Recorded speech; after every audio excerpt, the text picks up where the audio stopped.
Jaylen Brown was asked if the Celtics made a mistake trading him to Philadelphia, and his response was brutally simple: "We'll find out." After spending 10 seasons in Boston helping the Celtics win a championship and becoming one of the faces of the franchise, Brown clearly isn't pretending this trade didn't hurt. But instead of arguing with Boston about the decision, he's taking the only approach that really matters now, letting the basketball speak for him. The trade came as a massive shock because Brown wasn't just another player on the Celtics roster.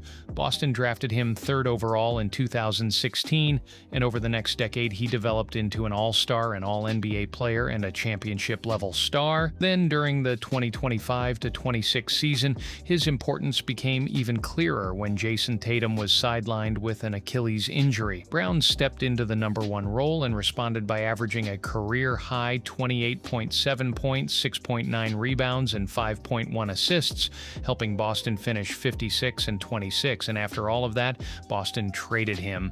Brown addressed the situation during an appearance on Jimmy Kimmel Live, when guest host Anthony Anderson asked him directly whether he believed the Celtics had made a mistake. Brown could have criticized the organization. He could have explained why Boston was wrong. Instead, he said, "I was a little disappointed in how all went down, but to answer your question is, I guess we'll find out." That answer is important because Brown has already admitted that the trade wasn't easy to process. After the deal, he said he was both excited and disappointed while reflecting on everything he built in Boston. He talked about the relationships he made, the battles he went through, the championship he brought to the city, and the connection he had with Celtics fans.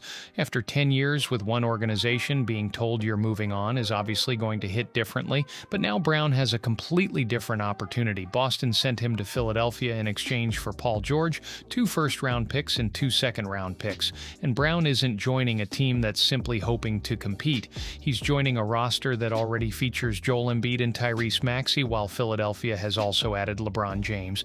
Suddenly, Brown is surrounded by a completely different level of star power. That's what makes this trade so interesting.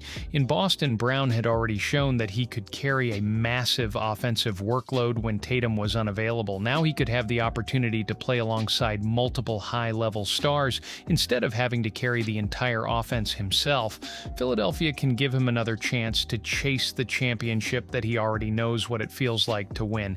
And there's another layer to all of this. Brown doesn't have to spend the season explaining whether Boston made the right decision. If the Celtics win, they'll have their answer. If Philadelphia succeeds with Brown, they'll have theirs. Imagine these two teams meeting in the playoffs. Brown would be facing the franchise that drafted him, the organization he spent a decade with, and the team that ultimately decided to move on from him. He wouldn't need to give another interview. He wouldn't need to send another message. He could simply walk onto the court wearing a Sixers jersey and play. That's why those 3 words are so interesting. We'll find out. Maybe Boston made the right decision. Maybe the Celtics believe Paul George and the draft compensation give them a better path forward. But Brown now has an opportunity to make the Celtics live with that decision every time Philadelphia takes the floor. He already gave his answer. Now he's waiting for the season to give everyone else theirs.